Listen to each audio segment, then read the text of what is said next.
મહત્વના સમાચાર મળી રહ્યા છે।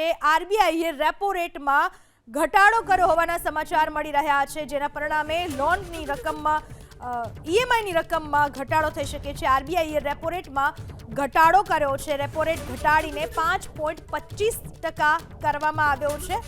આરબીઆઈએ રેપો રેટ ઘટાડો કરતા ઈએમઆઈ ઓછી થશે, સામાન્ય લોકોના ખિસ્સા પરનું ભારણ થોડું ઘટી શકશે। આરબીઆઈએ રેપો રેટમાં ઘટાડો કર્યો, જેની સીધી અસર ઈએમઆઈ પર થશે। રેપો રેટ ઘટાડીને 5.25% કરાયો છે। આ વિશે વધુ વાત કરવા આપણી સાથે જોડાઈ ચૂક્યા છે માર્કેટ એક્સપર્ટ જયદેવ ચુડાસમા। જયદેવભાઈ, જે રેપો રેટમાં ઘટાડો કરવામાં આવ્યો તેનાથી શું અસર થશે સામાન્ય લોકોના ખિસ્સા પર?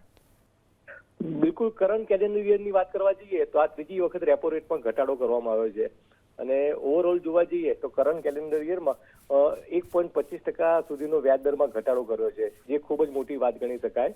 અને આ જે ઘટાડો કર્યો છે તેનાથી મધ્યમ વર્ગીય પરિવારોને ખૂબ જ રાહત થાય તેવા પ્રબળ સંકેતો છે।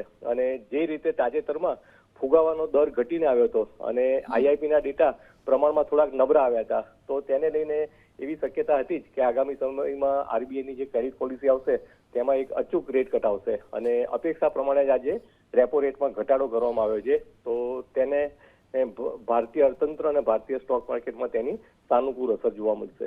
સામાન્ય સમજણ પર જો વાત કરવામાં આવે જયદેવભાઈ, તો લોનના ઈએમઆઈમાં ઘટાડો થશે, બીજી કઈ કઈ રીતે અસર થઈ શકે છે? બિલકુલ, તમામ પ્રકારની જે લોન છે તે સ્ટેપ બાય સ્ટેપ સસ્તી થશે। ખાસ કરીને જે હોમ લોન ધારકો છે તેનો જે ઇન્સ્ટોલમેન્ટ છે તે પણ હવે ઘટશે અને અન્ય જે ઘણી લોનો હોય જેમ કે એજ્યુકેશન લોન છે, પર્સનલ લોન છે, તે તમામના રેટમાં ઘટાડો જોવા મળી શકે છે। જી, આભાર આપનો જયદેવભાઈ અમારી સાથે વાત કરવા બદલ। તો રેપો રેટમાં જે રીતે ઘટાડો થયો છે તેના પર બધી જ પ્રકારની લોનમાં હવે ઘટાડો થશે, જેમ કે હોમ લોન છે, એજ્યુકેશન લોન છે, વાહનની લોન છે, આ તમામ લોનના દરમાં ઘટાડો થશે, ઈએમઆઈ પર ઘટાડો થશે, જેની સીધી અસર સામાન્ય લોકોના ખિસ્સા પર પડશે।